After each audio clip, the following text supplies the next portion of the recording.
বন্যার পর টানা কারফিউতে ধস নেমেছে সিরাজগঞ্জের ঐতিহ্যবাহী তাঁত শিল্পে।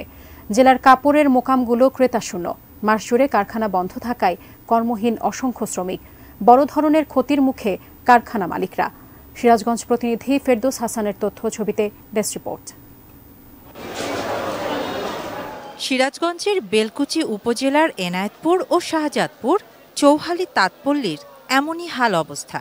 মাসখানেক আগেও ক্রেতা বিক্রেতাদের হাঁকডাকে মুখর ছিল এই এলাকা। সেই জায়গায় এখন ক্রেতাশূন্য। চলতি মাসের শুরু থেকে যমুনা নদীতে ৩ দফা পানি বৃদ্ধির ফলে নদী তীরবর্তী উপজেলার কয়েকশো তাঁত কারখানায় পানি ঢুকে পড়ে। বন্ধ হয়ে যায় তাঁত কারখানাগুলো, বেকার হয়ে পড়েন শ্রমিকরা। পানি নেমে গেলে ঘুরে দাঁড়ানোর প্রস্তুতির মাঝেই দেশ জুড়ে অনির্দিষ্টকালের কারফিউ যেন মরার উপর খাড়ার ঘা। এতে ধস নামে সিরাজগঞ্জের ঐতিহ্যবাহী তাঁত শিল্পে।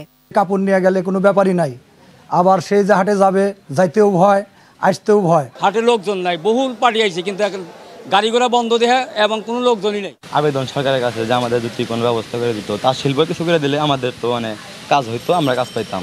বন্যা এবং কারফিউর কারণে যে ক্ষতি তা কাটিয়ে উঠতে তাঁত মেলার আয়োজনের পাশাপাশি তাঁত পণ্য বাজারজাতকরণের নানা উদ্যোগের কথা জানান এই কর্মকর্তারা।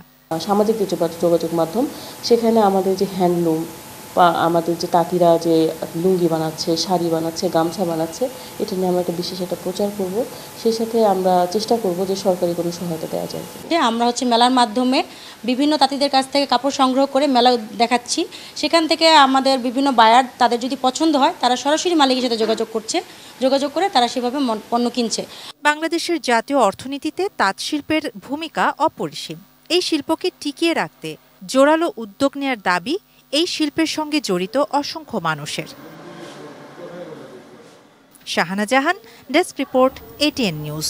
শিয়া বাটার ও ভিটামিন ই সমৃদ্ধ Lily glam beauty soap. Lily, always beautiful.